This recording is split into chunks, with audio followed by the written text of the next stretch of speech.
देखिए, अगर बोर्ड में कोई क्वेश्चन गलत आता है और आपने अटेम्प्ट करा है तो आपको उसके हमेशा पूरे मार्क्स मिलेंगे। आपका अटेम्प्ट ही करेक्शन माना जाता है।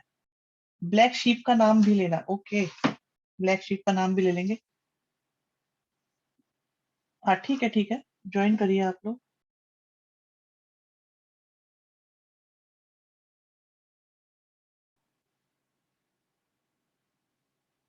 ठीक है, देखो कुछ बच्चे कह रहे हैं नल मैट्रिक्स होगा, कुछ कह रहे हैं आइडेंटिटी होगा।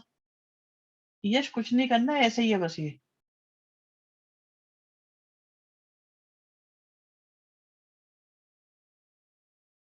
स्क्यू सिमेट्रिक है क्या है?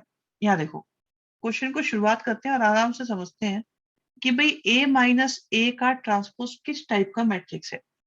तो आप ये देखिए, हमारे पास पी दिया हुआ है, पी है हमारे पास ए माइनस ए का ट्रांसपोज। अगर हम पी का, अगर हम दोनों साइड का ट्रांसपोज लेते हैं, अगर हम दोनों साइड का ट्रांसपोज लेते हैं तो आप देखिए ये हो जाएगा ए का ट्रांसपोज माइनस ए ट्रांसपोज का ट्रांसपोज।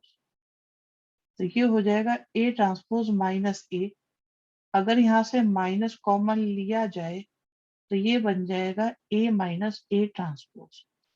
अब आप ध्यान से देखो कि P का ट्रांसपोज माइनस P के इक्वल आ रहा है। ठीक है, अगर P का ट्रांसपोज माइनस P के इक्वल आ रहा है, अगर किसी मैट्रिक्स का ट्रांसपोज उसी के इक्वल आ जाए या किसी मैट्रिक्स का ट्रांसपोज माइनस के इक्वल है, अगर सेम आता है तो हम कहते हैं P मैट्रिक्स आपका सिमेट्रिक मैट्रिक्स है। और अगर माइनस का हिसाब किताब होता है तो हम बोलते हैं स्क्यू सिमेट्रिक है। क्या ये बात समझ में आई भाई? क्या ये बात सबकी समझ में आ गई है?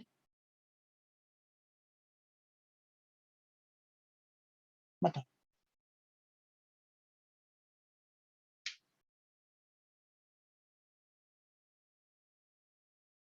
जल्दी जल्दी बताएं, सारे बच्चे फिनिश करें, हम पे बहुत काम है करने के लिए। मैंने ऐसा कुछ नहीं सोचा, देखो आप लोगों ने कैसा सोचा था उसको ही हम करेक्ट कर रहे हैं। क्योंकि कई लोग बच्चे क्या करते हैं, एक सिमेट्रिक मैट्रिक्स को या इसके सिमेट्रिक कुछ सोचते हैं मैट्रिक्स। आपने बताया भी तो था, एक मिनट रुक जाओ, बड़े बड़े मैसेज आ रहे हैं। The number of 3 by 3 non singular matrix with 4 entries 1 and all entry zero, का क्या होगा? 4 entries 1 and all other entries 0। इसका करना क्या है, इसका मतलब पूछ क्या रहे हो तुम? तो आपने बताया था किसी भी मैट्रिक्स को सिमेट्रिक इसके सिमेट्रिक की फॉर्म में लिख सकते हैं, तो माइनस वाला हमेशा, बिल्कुल बताया था। यस वेरी गुड, आपको याद है ये बात। ठीक है, डन है भैया, बहुत बढ़िया। सबको क्लियर हो गया है, कोई परेशानी नहीं है। नेक्स्ट पे चलते हैं।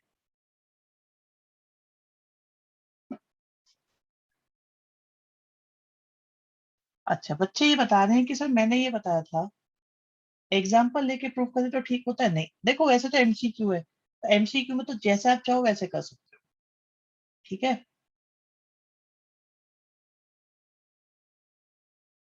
लकी वो अलग क्वेश्चन है, तो बेटा बात तुमने बदल दी है, उसमें मैनिपुलेशन करा है, बताएंगे अभी वो, आ जाएगा वो क्वेश्चन भी इसमें। हमने ये भी बताया था कि अगर किसी मैट्रिक्स को, स्क्वायर मैट्रिक्स को आप हाफ ए और माइनस का हाफ ए लिखते हैं, प्लस का हाफ ए और हाफ ए लिखते हैं, एक बार आप प्लस कर देते हैं ट्रांसपोज को और एक बार माइनस कर देते हैं आप ट्रांसपोज को, तो हमारे पास ए इक्वल टू आ जाता है 1/2 A plus A transpose plus 1/2 A minus A transpose. तो प्लस वाला पार्ट हमेशा सिमेट्रिक आता है और माइनस वाला पार्ट हमेशा स्क्यू सिमेट्रिक आता है। आई होप ये क्वेश्चन अब बिल्कुल क्लियर हो गया होगा। दूसरी बात ये भी है कि जैसे बाहर हाफ है, इसकी मल्टीप्लाई से नेचर पर, इसकी सिमेट्रिक या इसकी सिमेट्रिक होने वाली नेचर पर कोई इंपैक्ट नहीं पड़ता। ठीक है, क्लियर हो गई होगी ये बात। किसी को कुछ पूछना हो तो पूछ सकते हो अभी भी, ये याद रखना, ये काम की बात, ये काम की बात है। ठीक है, आगे बढ़ते हैं। अब आपको बेटा 2 क्वेश्चंस होंगे, हर एक क्वेश्चन के लिए आपको मैं 1-1 मिनट दूंगा और 2 क्वेश्चन आएंगे। पहला क्वेश्चन का टाइम स्टार्ट होता है और आप देखिए 3 क्वेश्चन मिलेंगे, सॉरी 5 मिनट में 3 क्वेश्चन है। ये लो, पहले क्वेश्चन का टाइम शुरू हो गया है। अपने आप में चेंज कर दूंगा, पूछूंगा नहीं कब चेंज हो जाएगा। टोटल 5 मिनट मिलेंगे 3 क्वेश्चंस के लिए।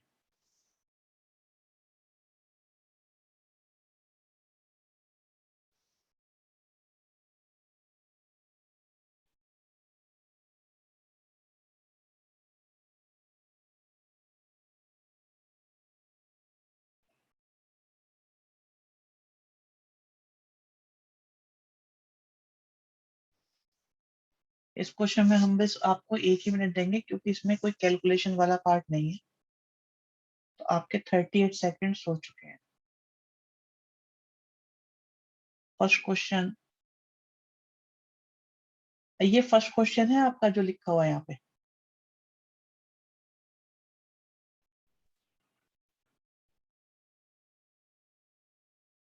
ठीक है, क्वेश्चन चेंज होने वाला है, क्वेश्चन चेंज होने वाला है। ये हो गया बस सेकंड क्वेश्चन।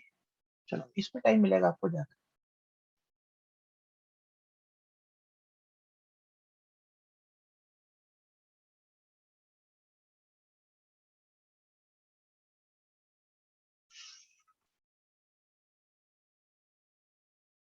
भी वेट करना पड़ेगा सुजल, अगर हो गया है तब भी वेट करना पड़ेगा। आपको हम टाइम देंगे अपने अकॉर्डिंग। शिवम थैंक यू बेटा।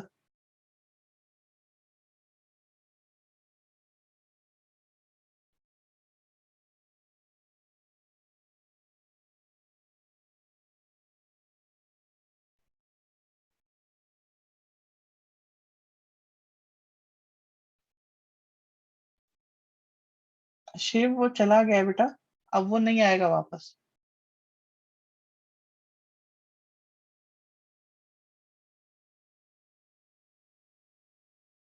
देखो जैसा आता है वैसा आंसर दो, जिसको जो आता है।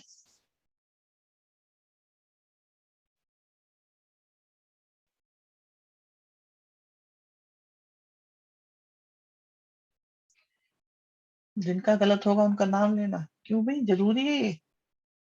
ऐसा मत करो भाई, वो भी आपके साथी हैं।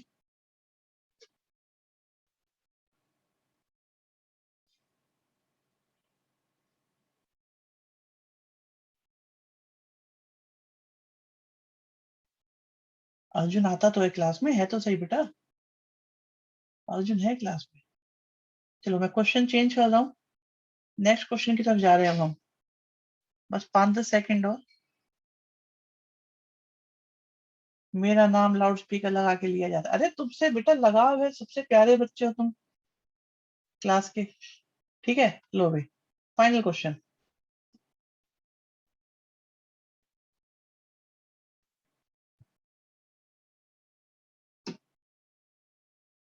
क्वेश्चंस आर नॉट विजिबल, क्या ऐसा हो रहा है कि क्वेश्चन विजिबल नहीं है? अनुज कह रहे हैं कि क्वेश्चन विजिबल नहीं है।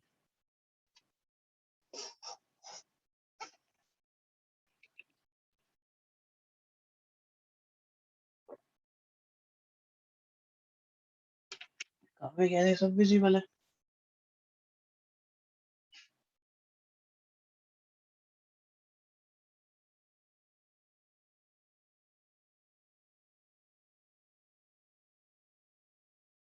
ठीक है, very good.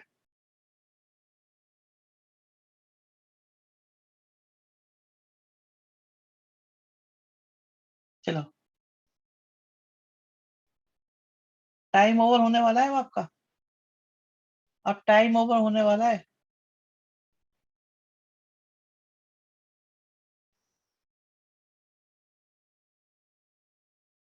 When poll comes, it hide questions।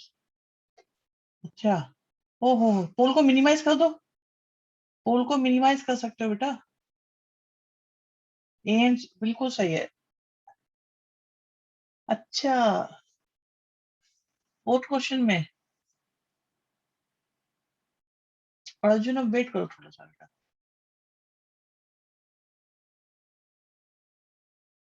पोल करके क्वेश्चन देखो और भरो फिर। ओके, ऑप्शन भी चले गए आपके।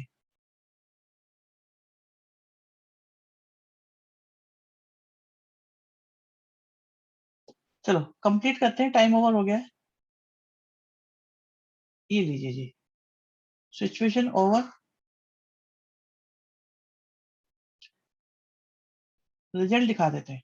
ये देखिए ये रिजल्ट, क्वेश्चन दिखाता हूँ मैं आपको, लेके चलता हूँ।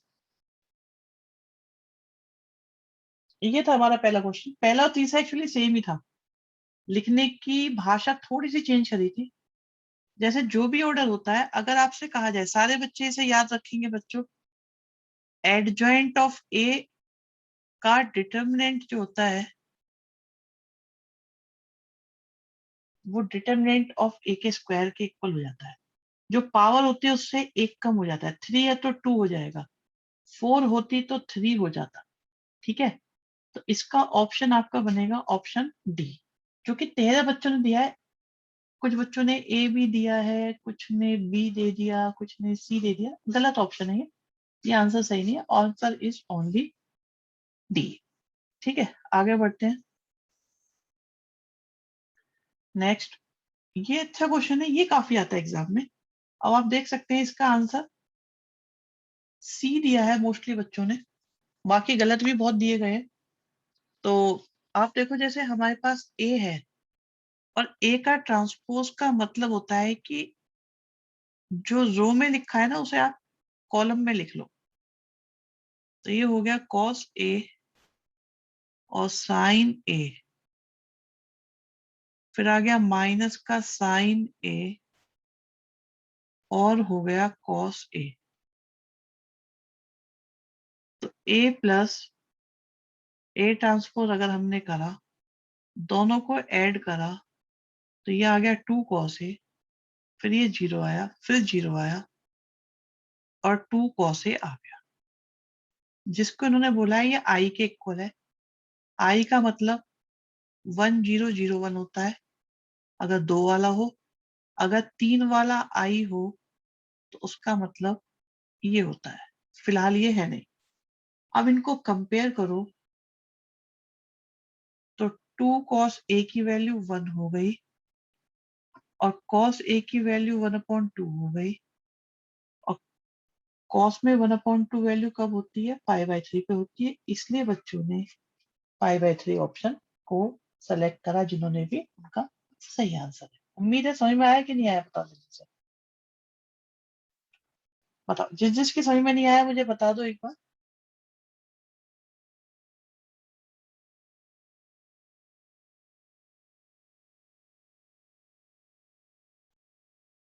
कोई बात नहीं, कोई बात नहीं। आइडेंटिटी में सारे वन नहीं होते बेटा, आइडेंटिटी में सिर्फ डायगोनल वाले वन होते हैं, और नहीं होते। ठीक है, अच्छा, एक बारी दोबारा बता दो। अरे देखो, हमारे पास ये ए है, लिख दिया, इसका ट्रांसपोज करके लिख दिया, दोनों को प्लस कर दिया, इसको आई के इक्वल लिख दिया, कंपेयर करा, ऐसा आया, हमारे पास ए की वैल्यू π/3 आ गई। ये करना था। अगर अगर दिक्कत हो रही है, टेस्ट में इतने इजी नहीं आते एमसीक्यू, नहीं नहीं, टेस्ट में भी इतने इजी देता हूँ मैं तो। टेस्ट वाले क्वेश्चन है ये तो आसान ही देता हूँ, टेस्ट में बहुत इजी बनाता हूँ। एक बार एडवेंट मैट्रिक्स बना, अभी ऐसे नहीं बताया जाएगा, कोई कुछ कह रहा है, कोई कुछ कहता है। टेस्ट में बहुत आसान बनाता हूँ हमेशा, इजी होता है, टेस्ट में हार्ड आते हैं।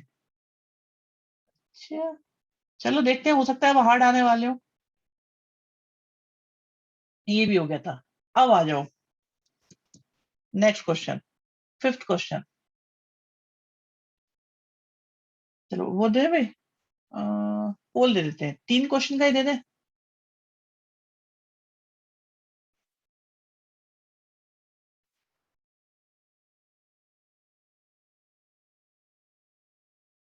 चलो फिर से 3 क्वेश्चन चलेंगे, क्वेश्चन नंबर 5 से स्टार्ट हो रहे हैं आपके। पहला क्वेश्चन,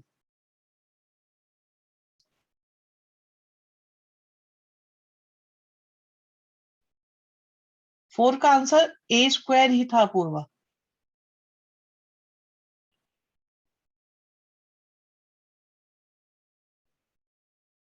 चलिए एक काम करते हैं ना, एक बार मुश्किल टेस्ट बना के दिखाते हैं आपको क्या होता है। एक मुश्किल टेस्ट हो ही जाए तो आप, ठीक है, फिर बताना कि पिछले आसान थे कि मुश्किल।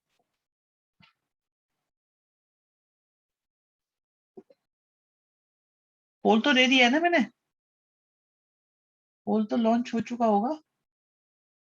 नेक्स्ट डे है, नेक्स्ट डे है। 1 मिनट तो लो, 1 मिनट तो मिलेगा। एक एक मिनट नहीं।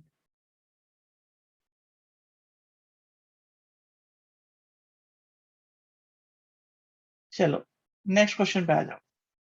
बढ़िया क्वेश्चन, 1 मिनट मिलेगा इसके लिए भी आपको बस।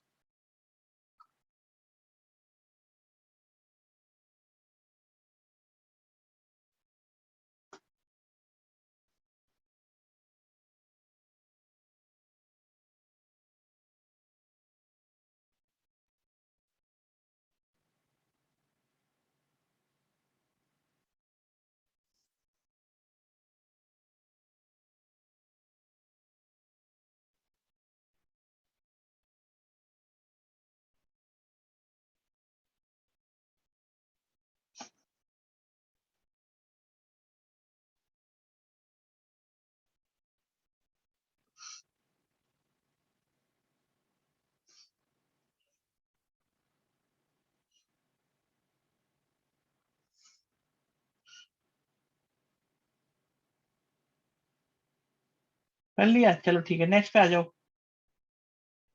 लो, आ गया। अब बताओ, तीन ही होने ना, ये तीसरा क्वेश्चन। अब बताओ इसको। करो, आसान होते हैं। एमसीक्यू में आसान कराता हूँ, टेस्ट में मुश्किल आते हैं। करो इसको, करते रहो तुम, इम्पैक्ट फुल टाइम है, करो।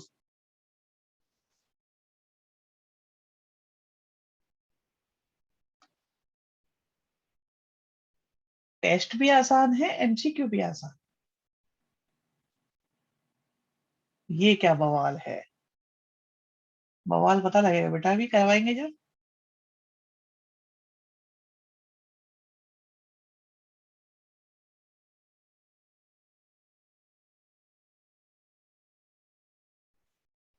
सब समझाएंगे बेटा, अभी देखो अच्छा क्वेश्चन जब आता है ना, तो यहाँ सबके समझ में आएगा भी ये। इसे डिटेल में समझाएंगे अभी।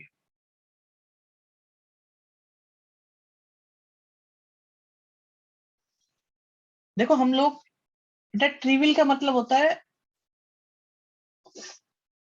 ऐसा इंग्लिश में सोचे मतलब मुझे ट्रिवियल पता है, ट्रिविल की हिंदी टाइप में नहीं पता क्या होता है। एक जैसा कुछ इस तरीके का आता है।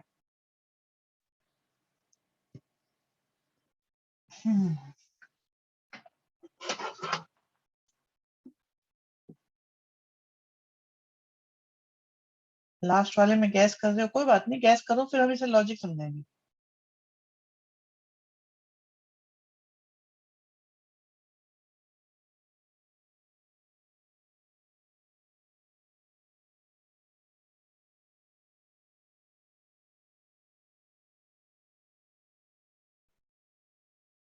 देखो वैसे ट्रिवियल का मतलब बेवकूफ आना, बेकार सा, घटिया सा रिजल्ट है, इस तरह का मानो। नहीं नहीं, trivial means more than two solution नहीं, मतलब एक बकवास सा आंसर है इसका। और वो आंसर क्या है बताएंगे अभी, सब समझाएंगे।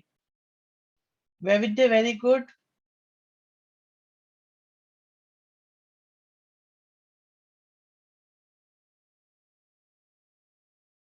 बिल्कुल, लिटिल इंपॉर्टेंस, बहुत कम इंपॉर्टेंस है इसकी। इनसिग्निफिकेंट, लिटिल मतलब बेकार सा ही है बस।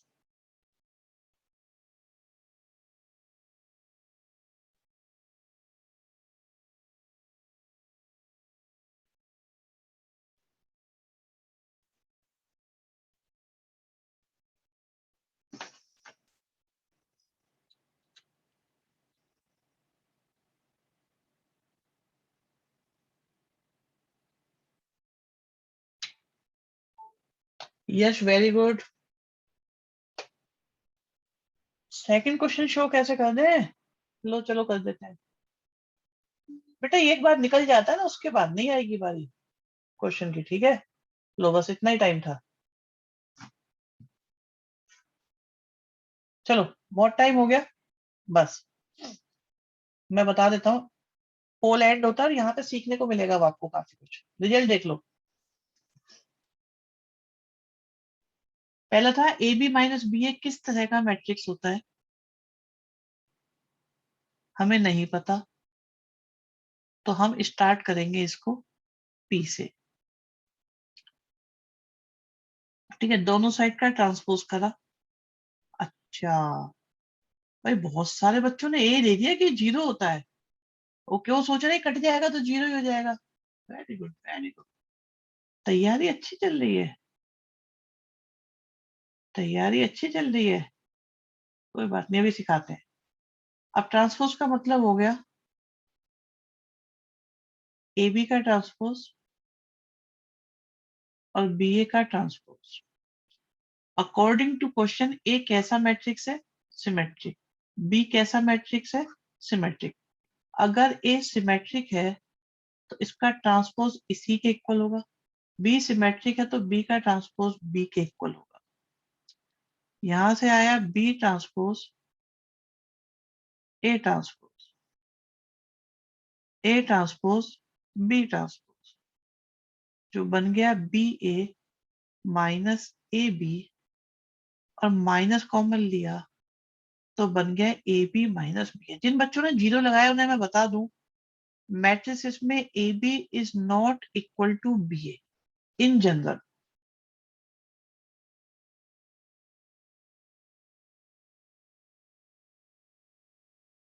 तो माइनस पी के इक्वल आ गया, इसका मतलब पी आपका कैसा हो गया, स्क्यू सिमेट्रिक।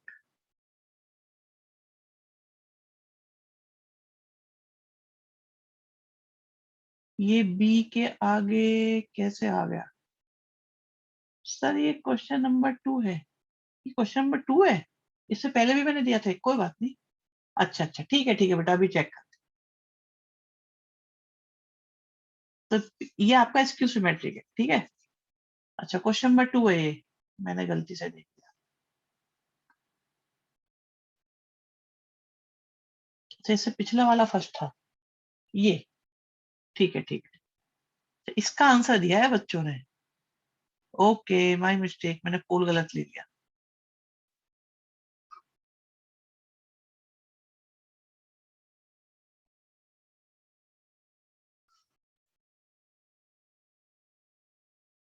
ए इनवर्स का डिटरमिनेंट अगर हमें निकालना है, तो वैसे तो आपको याद होना चाहिए कि ये 1/a डिटरमिनेंट के इक्वल होता है, पर क्यों होता है उसे सुन लो। भाई ए और ए इनवर्स की मल्टीप्लाई करें, अगर हम ए और ए इनवर्स की मल्टीप्लाई करें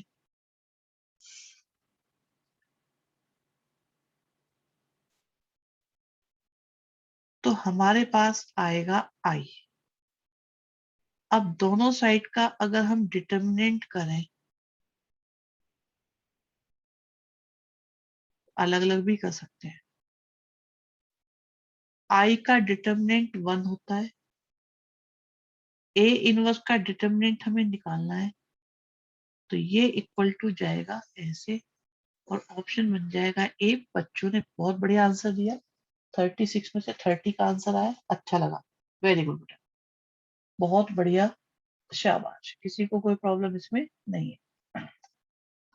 अब आज के आते हैं मेन क्वेश्चन पे, इसे सुनो भाई आराम से, ठीक है, इस पर चर्चा चलती है। आप ये देखो बेटा कि आपके पास एक है इक्वेशन 1, एक है इक्वेशन 2 और एक है इक्वेशन 3। तीन इक्वेशन आपके पास है, तीनों से जो आंसर आ रहा है वो 0 0 0 आ रहा है। आप ये सोच के देखो, एक बच्चा कह रहा है सर एक्स की जगह भी जीरो लिख दो, वाई की जगह भी जीरो लिख दो, और जेड की जगह भी जीरो लिख दो, आंसर आ जाएगा। क्या वो बच्चा सही कह रहा है कि गलत कह रहा है? भाई ये बताओ, क्या वो बच्चा ठीक कह रहा है कि गलत कह रहा है? क्यों? अगर x की जगह 0 लिख दें, y की जगह 0 लिख दें, z की जगह 0 लिख दें तो आंसर सही नहीं आएगा। सही कह रहे हैं ना? तो बेटा, पर आप ये बताओ, ये कोई घटिया सा सॉल्यूशन नहीं है। इसी सॉल्यूशन को ट्रिवियल सॉल्यूशन कहते हैं। इसी का नाम होता है ट्रिवियल सॉल्यूशन, क्योंकि इसमें तो कुछ करना ही नहीं पड़ा, ना सॉल्व करना पड़ा, बेकार सा आंसर है, 0 0 0 रख दो, 0 आ जाएगा। ठीक है जी, this is called trivial solution. सबसे पहले ये बताओ, क्या ट्रिवियल सॉल्यूशन समझ में आ गया आप लोग के? बताओ आराम से, चैट में बताओ, पोल भी नहीं दे, पोल बहुत हो रहा है। ये ट्रिवियल सॉल्यूशन वाली बात समझ में आ गई? अच्छा, एक बात और बताओ बच्चों, एक बात और बताओ, मेरे प्यारे बच्चों, एक बात और बताओ, एक बार और सुनो सुनो सुनो सुनो। अगर मैं x की जगह 0 लिखूं, y की जगह 0 लिखूं, z की जगह 0 लिखूं, तो आंसर 0 आ जाएगा। सूजल, अभी वेट करो, बता रहे हैं। तब टाइम लगेगा, 15-20 मिनट लगेंगे इसे समझाने में। इसका आंसर क्या आएगा? 0 0 0 आ जाएंगे कि नहीं आ जाएंगे? इसके भी आ जाएंगे ना। लेकिन एक और बच्चा आया और वो बोला कि मैं यहाँ ये रखूंगा, ये रखूंगा और ये। अब बताओ, क्या आंसर अब भी सही आएगा कि नहीं आएगा?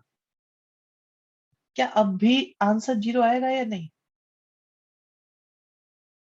आएगा? आराम से बताते रहो तुम लोग, ठीक है? आराम से बताते रहो। एग्री हो सारे के सारे इस बात से? तुम्हें बहुत अच्छी चीज सिखा रहा हूँ आज मैं, आज का दिन बन जाएगा तुम्हारा।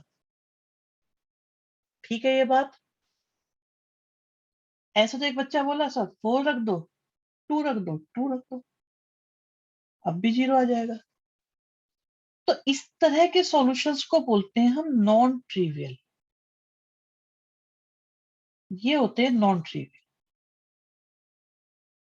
लेकिन ये बात तो एक इक्वेशन के बारे में हो रही है बस, वहां तो 3 3 इक्वेशन है, तो उनका क्या होता है वो समझाते हैं आपको अच्छे से। ठीक है, उन्हें समझाते हैं। देखो बेटा, होता क्या है, 4 चीजें होती हैं। एक होता है डी, एक होता है D1, एक होता है D2 और एक होता है D3। ट्रिवियल 0 0 0 होना इज ट्रिवियल सॉल्यूशन एंड सारे 0 ना होना इज नॉन ट्रिवियल सॉल्यूशन।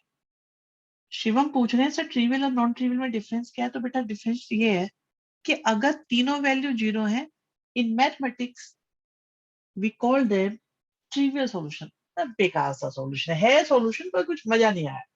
लेकिन आप ये देखो, ऐसे सोचने वालों को, ऐसे सॉल्यूशंस को हम नॉन ट्रिवियल बोलते हैं। ओके। अच्छा, इसके बाद डी क्या होता है, D1 क्या होता है, D2 क्या होता है और D3 क्या होता है, इन्हें बताते हैं एक एक करके आराम से। आई रिपीट, बहुत आराम से समझना है, हमें कोई जल्दी नहीं है। हम बहुत आगे चल रहे हैं सिलेबस के हिसाब से, हमें कोई परेशानी नहीं है। ठीक है, 1 और 2। भाई एक बार बताओ, अगर 2 0 हो गए तो क्या तीसरा तीसरा तो मजबूरी है ना उसकी 0 होना? एक 0 हो सकता है, सारे 0 होना इज ट्रिवियल। अगर एक भी नॉन 0 है तो नॉन ट्रिवियल। ठीक है, अब ओके, तीनों 0 होना इज ट्रिवियल और एक भी नॉन 0 है तो नॉन ट्रिवियल। अब ठीक है बेटा, अब डी को सुनो। डी का मतलब बेटा क्या होता है? डी का मतलब क्या होता है उसे सुनो, आराम से सुनना बिल्कुल। ये आपको कोफिशिएंट्स दिखाई दे रहे हैं एक्स वाई जेड के? ये एक्स वाई जेड के जो आपको कोफिशिएंट्स दिखाई दे रहे हैं ना,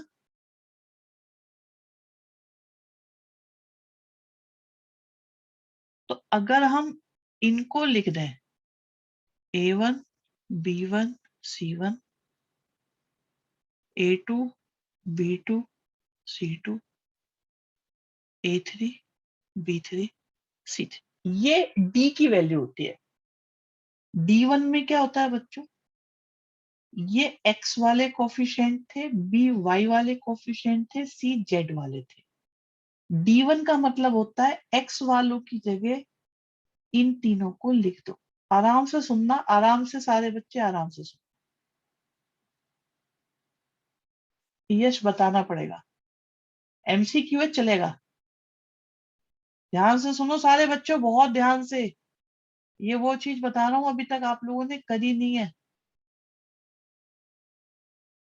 ठीक है। T2 का मतलब है y वालों को राइट हैंड साइड की वैल्यू के इक्वल लिख दो। ये नोट करनी है बातें आपको, ये नोट करनी पड़ेंगी। और D3 का मतलब है z वालों को 0 रख दो।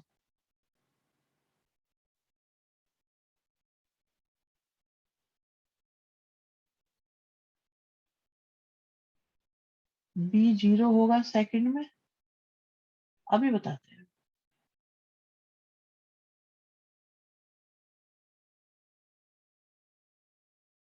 ठीक है।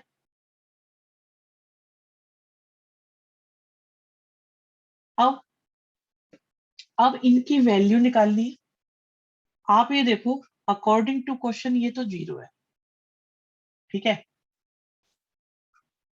और D1 क्योंकि इसमें सारे के सारे 0 है, क्योंकि इसमें ये सारे के सारे 0 दिखाई दे रहे हैं। यहाँ पे ये 0 दिखाई दे रहे हैं, यहाँ पे ये 0 दिखाई दे रहे हैं, तो ये भी आपका 0 हो जाएगा, 0 हो जाएगा और 0 हो जाएगा। अब जरा नोट कर लीजिएगा इन बातों को जो बताई जाएंगी स्पेशली।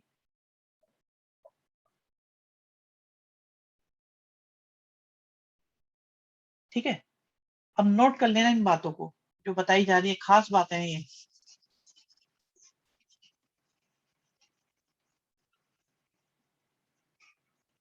बहुत खास चीज है ये। सुनो बेटा, जैसे आपके पास 3 इक्वेशंस होती हैं, फर्स्ट सेकंड थर्ड, और उनके बेस पर आप डी निकालते हो, D1 निकालते हो, D2 निकालते हो और D3 निकालते हो। मेरी बात सुन लेना, ये सिर्फ एमसीक्यू पेपर आ रहा है इसलिए बता रहा हूं मैं। अगर एमसीक्यू नहीं आ रहा होता तो ये बात नहीं बताई जा सकती, आपको परमिशन नहीं है इस बात को बताने की। ठीक है, इस बात को बताने की परमिशन नहीं देता है सीबीएसई, जो मैं आपको बता रहा हूँ। लेकिन उन्हें क्या पता लगेगा कि आपने इस चीज को यूज करा है कि नहीं करा, उन्हें आंसर से मतलब होगा, इसलिए बताई जा रही है आपकी बात। तो इनकी वैल्यू आएगी। इनमें बेटा 3 संभावनाएं हो सकती हैं, पॉसिबिलिटी 1, पॉसिबिलिटी 2 और पॉसिबिलिटी 3। पॉसिबिलिटी 1 ये होती है कि डी आपका 0 ना आए। दूसरी पॉसिबिलिटी ये हो सकती है कि दोनों में डी 0 आ जाए, but at least one of D1 में, D2 में या D3 में से एक 0 ना हो। और इस वाले में थर्ड कंडीशन में D1 भी 0 आ जाए, D2 भी 0 आ जाए और D3 भी 0 आ जाए। तो बेटा ये तो होता है unique solution. This is known as no solution and this is known as infinite solution. ठीक है। तो या तो एक भी सॉल्यूशन नहीं होगा, या एक सॉल्यूशन होगा, या इनफाइनाइट। ठीक है। दो सॉल्यूशन वाले को किस में काउंट करोगे? दो सॉल्यूशन वाले को किस में काउंट करोगे, फर्स्ट में, सेकंड में या थर्ड में? अब तो बोलो। अगर दो आंसर आ रहे हैं तो उसे किस में काउंट करोगे, फर्स्ट में, सेकंड में या थर्ड में? बहुत बढ़िया, बहुत बढ़िया, बताते रहो, बताते रहो। शिवम, अंश, नव्या, सब बताओ भी। Mishita very good. बताओ सारे लोग बताओ। अभिनव ना, मजा नहीं आया। Manish no, Apoorva no. ठीक है, जिनका सही है उनका नाम नहीं लेना मैं। ठीक है। प्रगति नो। अरे इनफाइनाइट सॉल्यूशन है तो क्या इनमें दो सॉल्यूशन, तीन सॉल्यूशन, चार सॉल्यूशन, पांच, सब इसी में काउंट होंगे। ठीक है। एक से ज्यादा होना मतलब थर्ड केस होगा, एक होना मतलब सेकंड केस। और एक भी ना हो ना, ये no solution. This is unique, infinite and no. Note कर लो इसको भाई, नोट कर लो इसको। और अब बताओ आपका आंसर क्या आएगा। अब बताओ आंसर क्या आएगा। तो आप बोलोगे सी। ओके, बढ़िया अंशु, शाबाश। भाई ओनली ट्रिवियल है, नो। नो सॉल्यूशन है, no. One trivial, one non trivial, ये कुछ होता ही नहीं, क्योंकि दो होंगे तो इनफाइनाइट ही होगा। तो आंसर आएगा इसका दो या दो से ज्यादा है इसके, तो सॉल्यूशन बहुत ज्यादा है, इनफाइनाइट सॉल्यूशन है इसके तो। बताओ, भयंकर क्वेश्चन था, समझ में आया। अब मैं बता देता हूँ ये कौन थे मैथमेटिशियन जिन्होंने ये मेथड निकाला था। उनका नाम था क्रेमर। क्रेमर ने ये मेथड निकाला था। Sir, will second condition ever exist? खूब एग्जिस्ट करती है, खूब। यश कर चुके हो तुम एक बार, क्रेमर ने निकाला।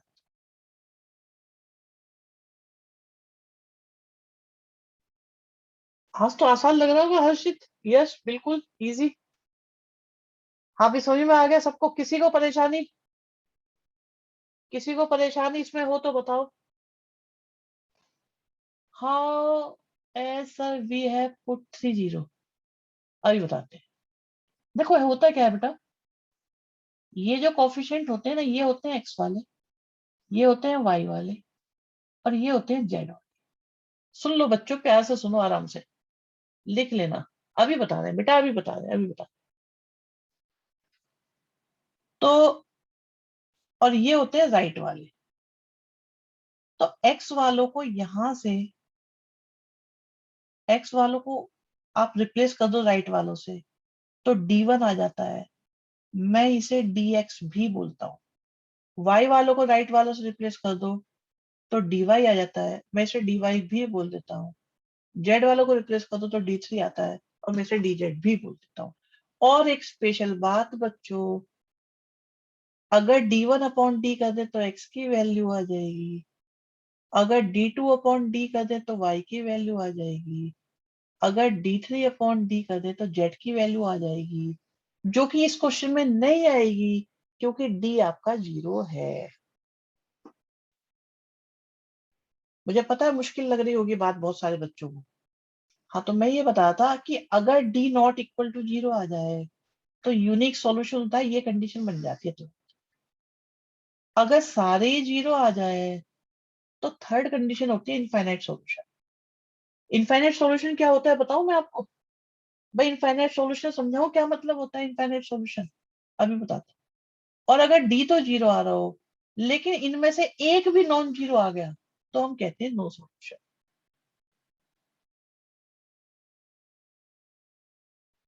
क्या आप में से किसी को ये समझना है कि इनफाइनाइट सॉल्यूशन क्या होता है, यूनिक सॉल्यूशन क्या होता है, नो सॉल्यूशन क्या होता है, क्या मतलब होता है? ये समझ में आ रही है, नहीं आ रही है बात, तो मुझे बताओ।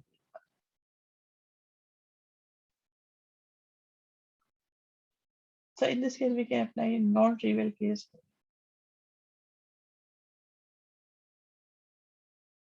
एक minute. So sir, this infinite solution पता है, ठीक है, अच्छी बात है। So sir, this, हाँ हाँ, ये मेथड सब में अप्लाई होता है, सब में। बताते भाई, मैं ये कह रहा हूँ बच्चों, आपको करना क्या है, उसे सुन। डी निकालो, D1 निकालो, D2 निकालो, D3 निकालो। ठीक है, या तो आपका डी,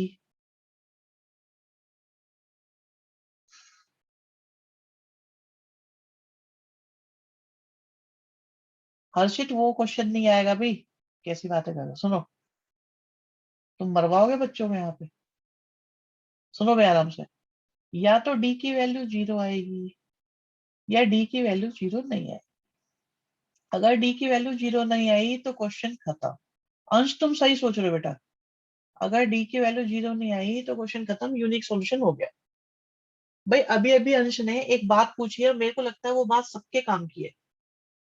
चैप्टर 4 में 6 मार्क्स का ही क्वेश्चन आता है, एक क्वेश्चन सॉल्व करने, जिसमें आप एडजॉइंट निकालते हो, डिटरमिनेंट निकालते हो, कोफैक्टर निकालते हो, देर लगती है। क्या आपको लगता है ये क्वेश्चन जल्दी हो जाएगा यहाँ पर? क्या आपको लगता है ये क्वेश्चन जल्दी हो जाएगा सॉल्व करने वाला? इस मेथड से जल्दी होगा? कैसे? अगर यूनिक सॉल्यूशन है तो x की वैल्यू निकालने के लिए आपको क्या करना है? d1/d कर देना है। y की वैल्यू निकालने के लिए क्या करना है? d2/d कर देना है। z की वैल्यू निकालनी है तो क्या करना है? d3/d कर देना है। लेकिन अगर d की वैल्यू 0 आती है तो यहाँ पे दो बातें होंगी।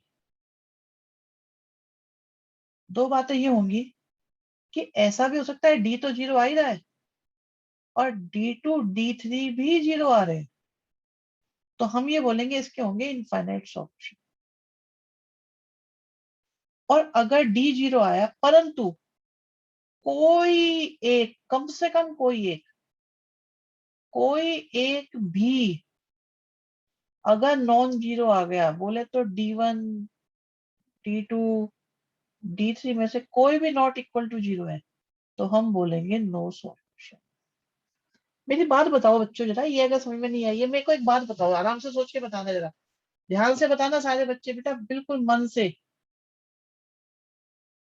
से बताओ इस बात को।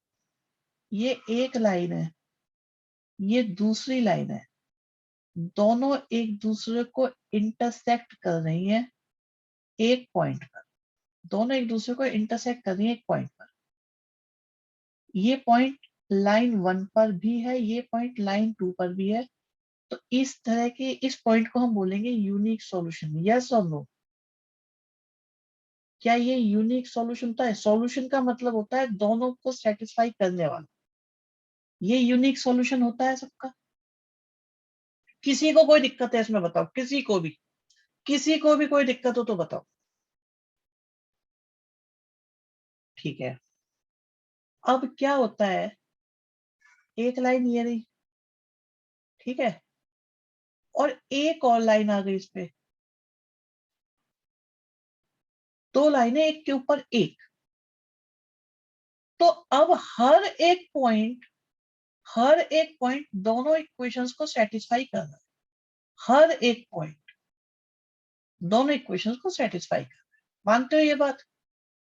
तो अब हम बोलेंगे इसे इनफाइनाइट सॉल्यूशन, क्योंकि हर पॉइंट एक दूसरे के ऊपर सेटिस्फाई कर रहा है। वो लाइन 1 पर भी है, वो लाइन 2 पर भी है।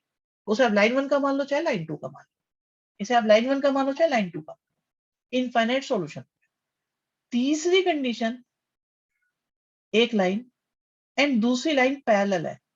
अब आप बताओ क्या आप कोई भी पॉइंट ढूंढ पाओगे? तो इसको बोलेंगे हम जीरो सॉल्यूशन। एक भी पॉइंट नहीं मिला मींस नो सॉल्यूशन। क्या ये बात सबकी समझ में आई कि नहीं आई? यहां तक बताओ, सबकी समझ में आ गई ये बात? ये नोट कर लिया है आप लोगों ने? मुझे इसे क्लियर करना पड़ेगा।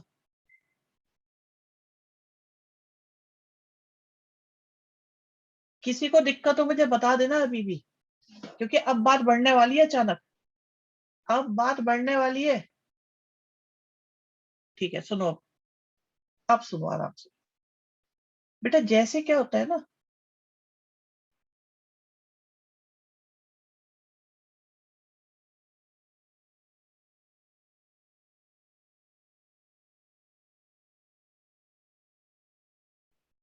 ये 10th क्लास में linear equation in two variable होती थी। मानते हो उस बात को? और इनका ग्राफ बनाते थे तो क्या बनती थी? लाइन बनती थी, लाइन 1 और लाइन 2, जिनकी तीन कंडीशन अभी अभी हमने चेक कर। ठीक है ये बात? एग्री करते हो? बिल्कुल बिल्कुल एग्री करते हो? किसी को कोई डाउट हो तो बता दो इसमें। नहीं है डाउट? अभी क्या होता है, अभी जो हम इक्वेशन लिख रहे हैं ना बच्चों, बेटा अगर ये समझ में आ गया ना, बहुत सालों तक याद रखोगे। बहुत सालों तक याद रखोगे कि सर ने एक दिन एक बात समझाई, बड़ी काम आई अगर मैथमेटिक्स में पढ़ते रहे तो। अभी 3 तो वेरिएबल है और 3 ही इक्वेशन है।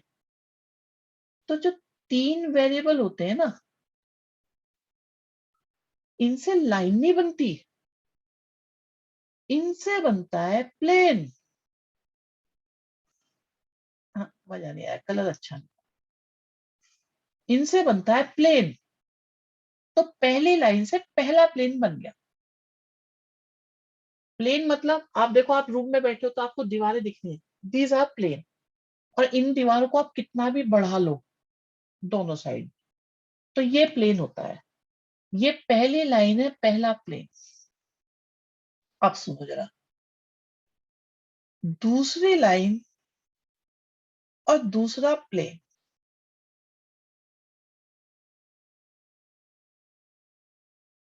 कहीं लिखा नहीं मिलेगा, कहीं समझाया हुआ नहीं मिलेगा, ये नहीं मिलती चीजें कभी भी।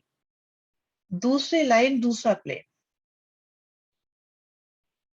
अब आप देखो जरा अपने रूम में, जहां दो प्लेन मिल रहे हैं वो चीज क्या है? जहां दो प्लेन मिल रहे हैं वो चीज क्या है? बताओ।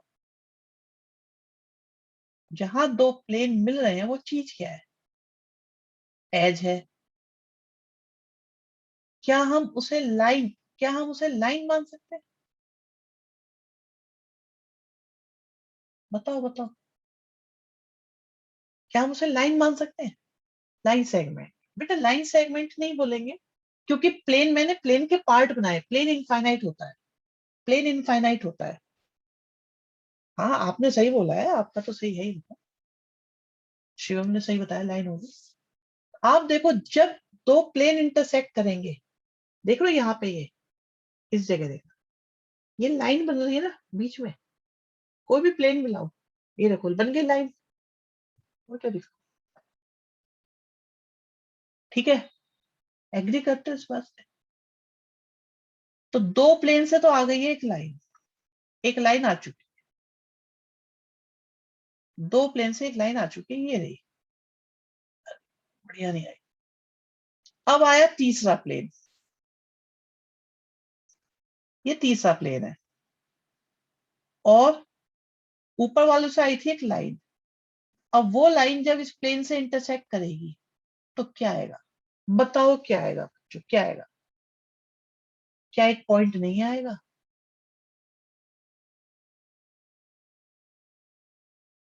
भाई ये व्हाइट वाली लाइन तो ये नहीं, ये आई है दो प्लेन से, P1 और P2 से तो हमको मिला है ये फल, ये वाली लाइन। और ये आया P3 प्लेन, ये वाला। तो अब P1 P2 से आने वाली लाइन जब P3 से मिलेगी तो आपको पॉइंट मिल जाएगा। यस अंश, बिल्कुल। तो ये आ गया पॉइंट। तो तीन इक्वेशन को सॉल्व करके जो आता है ना, वो ये पॉइंट होता है। अब मैं तुम्हें यहां भी दिखाता हूँ,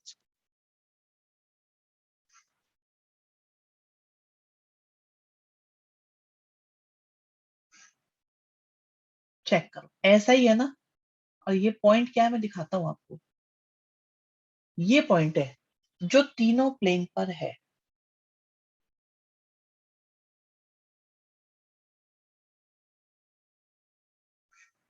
इस प्लेन पर भी है, P2 पर भी है, और P1 पर भी है।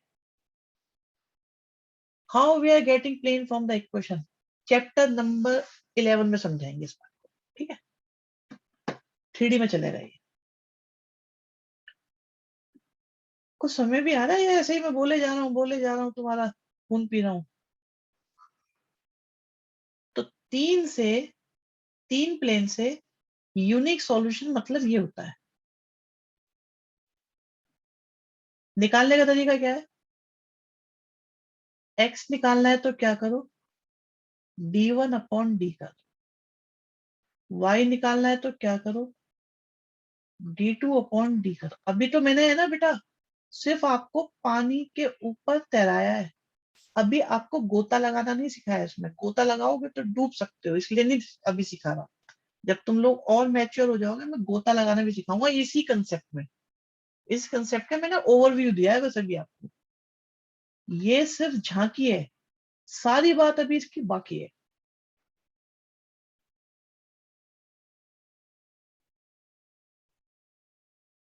काफी बता रखा है तुम्हें।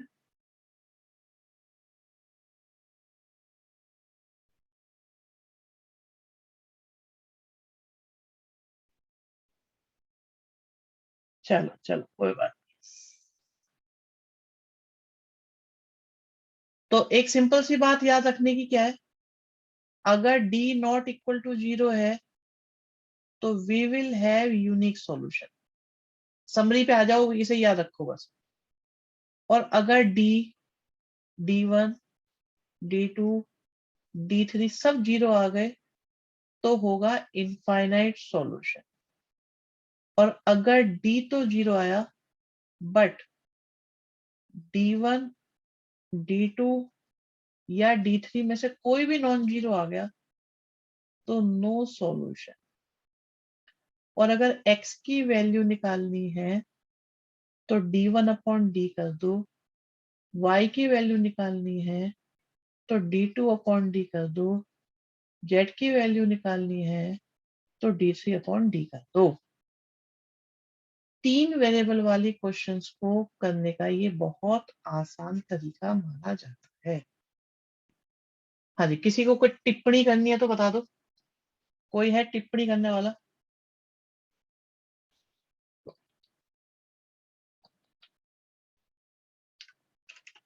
इसे नोट कर लेना, ये बहुत काम आएगा, बहुत ज्यादा। रब कर दे।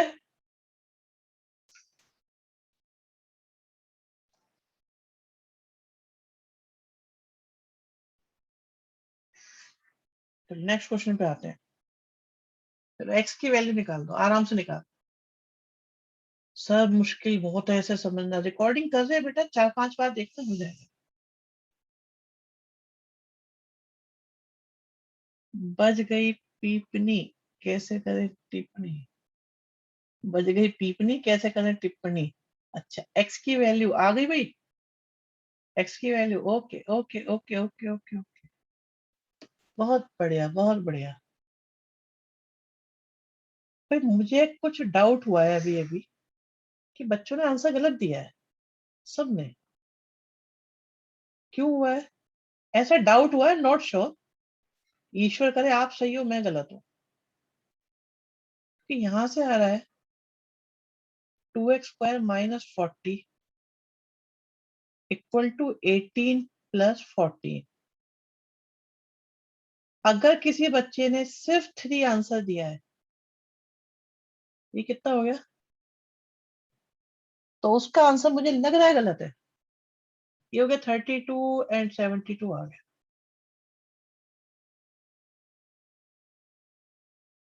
अरे कंपेयर तो नहीं कर दिया किसी ने ये ईश्वर कंपेयर कर दिया मुझे लग रहा है आप लोगों ने।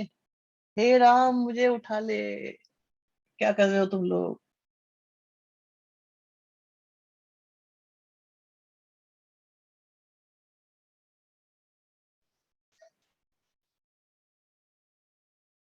अरे डिटरमिनेंट कंपेयर नहीं होती, मैट्रिक्स कंपेयर होती है। अरे कंपेयर कर रहे हो तो ये भी तो देखते। ओलू 8 7 के इक्वल कैसे हो जाएगा? 5 - 2 के इक्वल कैसे हो जाएगा? कंपेयर करते वक्त ये भी तो देखते, ये भी तो इक्वल होने चाहिए थे, अगर इक्वल मान ही रहे थे तो। रूट से प्लस माइनस नहीं आता, रूट है कहाँ फिर? भाई रूट कहाँ है? ये तो x² = 36 है ना, तो ये रूट थोड़ी हुआ। फंस गए फंस गए फंस गए। हम्म। भाई पर हम पोलनी 1 बाय 1 करवाएंगे, बाकी बताओ भाई। समझ में आई बात नहीं आई? गलती मिल गई, गलती मिल गई बेटा। ओ ओ ओ ओ ओ, ये क्या हो गया? ये क्या हो गया? ये क्या हो गया? चलो ठीक है, गलती मिल गई, बहुत अच्छी बात है। कहते कौन सा ट्रू नहीं है, तो मैं आपको बता देता हूँ। ये तो ट्रू होता है, ये भी ट्रू होता है,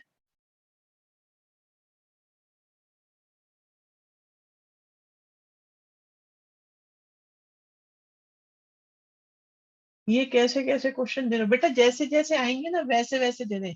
ये भी ट्रू होता है, सिर्फ यही गड़बड़ है, यही गड़बड़ है, क्योंकि B A equal to C ए, और बी और सी आपस में इक्वल है, नहीं तो कट जाएंगे, तो ये तो एक इक्वल आना चाहिए था। क्या कह रहे हैं, कह रहे बी और सी आपस में, अरे ये क्या कह रहे हैं, कह क्या रहे हैं ये तो गलत गलत लिख दिया सारा। आप एक बार देखो, बी ए इक्वल टू सी है, तो ए से ए कट गया। लो ऐसे देखते हैं सब। सुनो मैं तुम्हें बताता हूँ इसे लिखने का तरीका, इसे लिखने का तरीका सीखो बच्चों।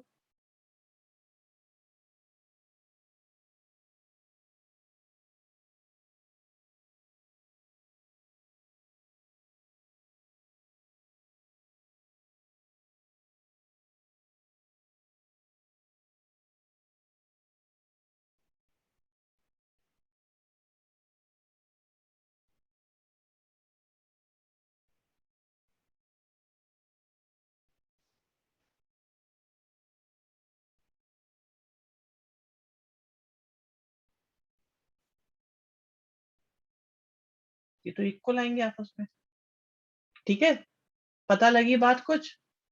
इस क्वेश्चन में खैर मजा नहीं था ज्यादा, और बढ़िया क्वेश्चन ढूंढते हैं। ओ ओ, ये लो जी लो, ये लो। अंश बोलो बेटा बोलो। उस क्वेश्चन की लैंग्वेज में भी एक डाउट है वैसे मुझे। चलो तुम बताओ अपनी बात क्या कह रहे हो, तुम बोलो।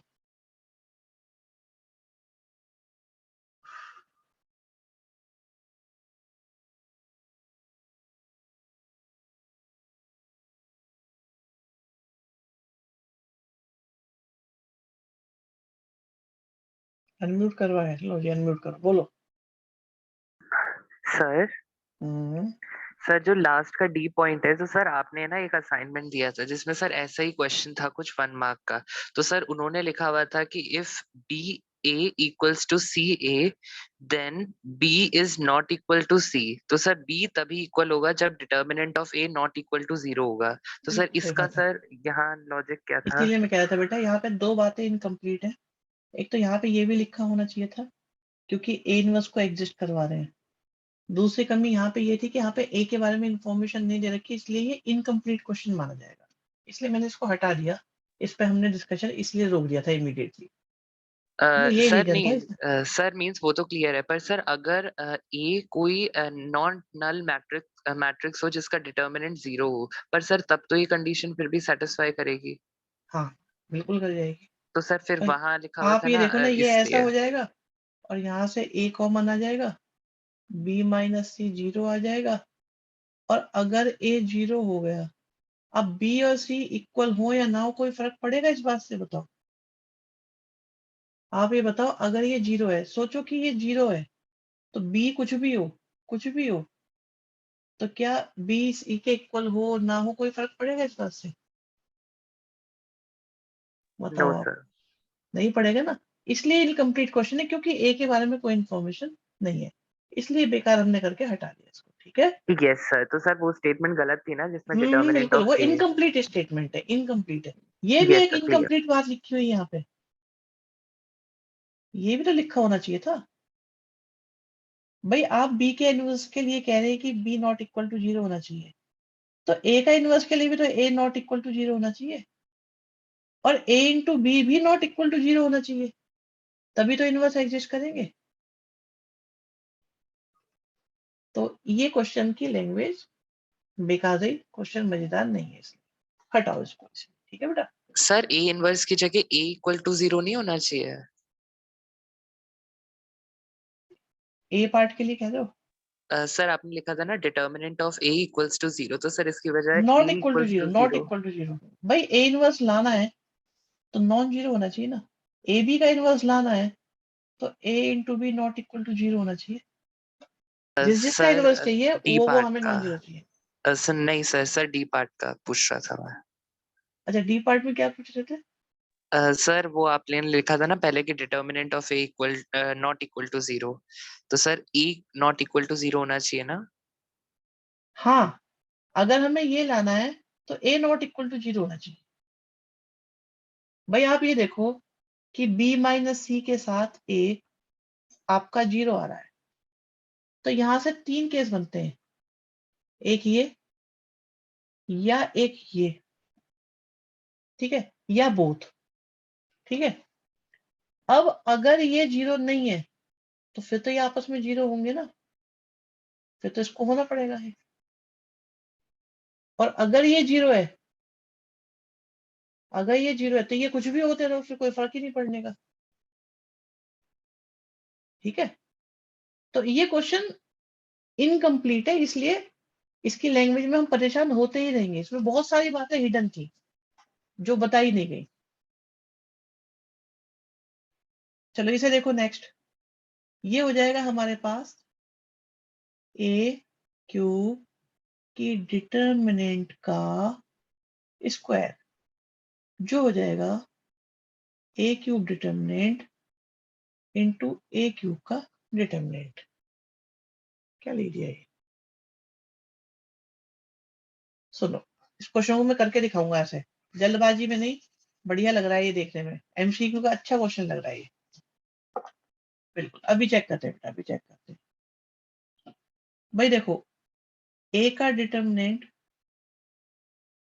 ये ए का डिटर्मिनेंट, और मैंने ए क्यूब को मैंने बी लिख लिया, ठीक है, ए क्यूब को मैंने बी लिखा।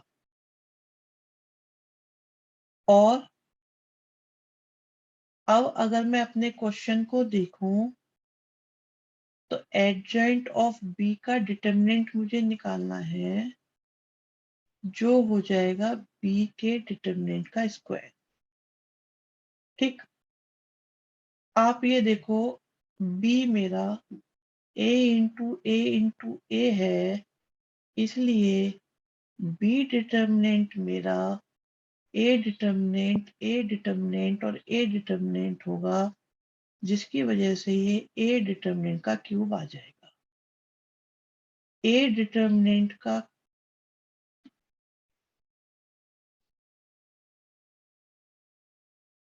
ये हो गया B determinant which is A determinant का क्यूब मीन्स ए डिटर्मिनेंट की पावर 6। अब बताओ समझ में आया कि नहीं आया? एक बात और है बीच में समझने वाली, उसे भी सुन लो। आप ये देखो बच्चों कि ए का ऑर्डर 3/3 है, ध्यान से सुनना। तो अगर मैं ए में ए की मल्टीप्लाई करूंगा तो इससे जो कुछ भी आएगा, क्या उसका ऑर्डर 3/3 होगा? और अगर मैं इसमें फिर से ए की मल्टीप्लाई करूंगा तो जो कुछ इससे आएगा, क्या उसका ऑर्डर भी 3/3 होगा? तो हमने ये सोचा कि ए मैट्रिक्स की मल्टीप्लाई अगर ए मैट्रिक्स में करें फिर ए मैट्रिक्स में करें तो जो कुछ आएगा लेट इट बी बी, और उसका ऑर्डर 3/3 होगा। ये बात यहाँ पे अप्लाई करी गई है, जो दिखाई नहीं गई है पर अप्लाई करी गई है। और अगर समझ में आई है तो बता दो, नहीं आई है तो बता दो।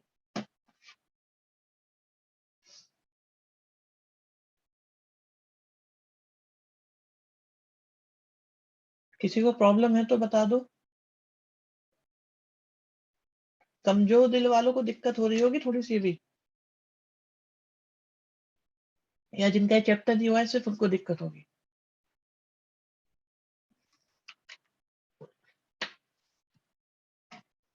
नेक्स्ट क्लास में इसी को कंटिन्यू करेंगे हम, ओके।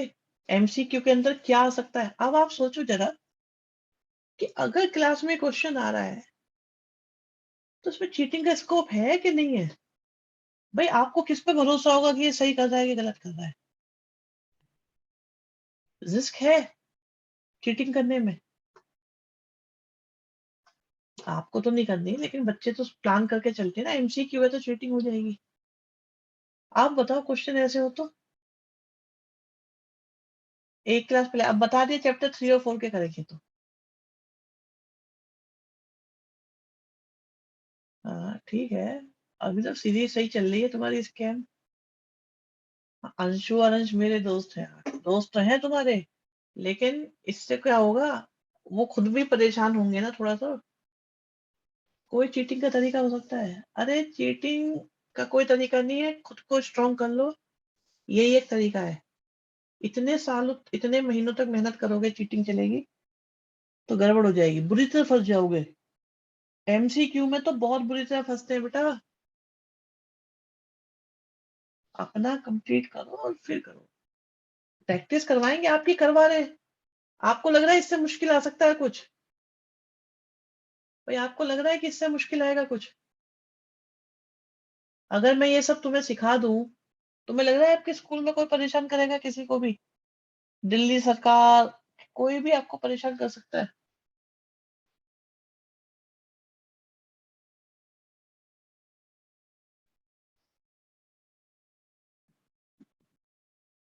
चलो ठीक है, आज इतना ही करते हैं, नेक्स्ट क्लास में करवाएंगे आपको, यही कंटिन्यू करना। ऐसे ही बनाएगा सीबीएसई, और कैसे बनाएगा आप?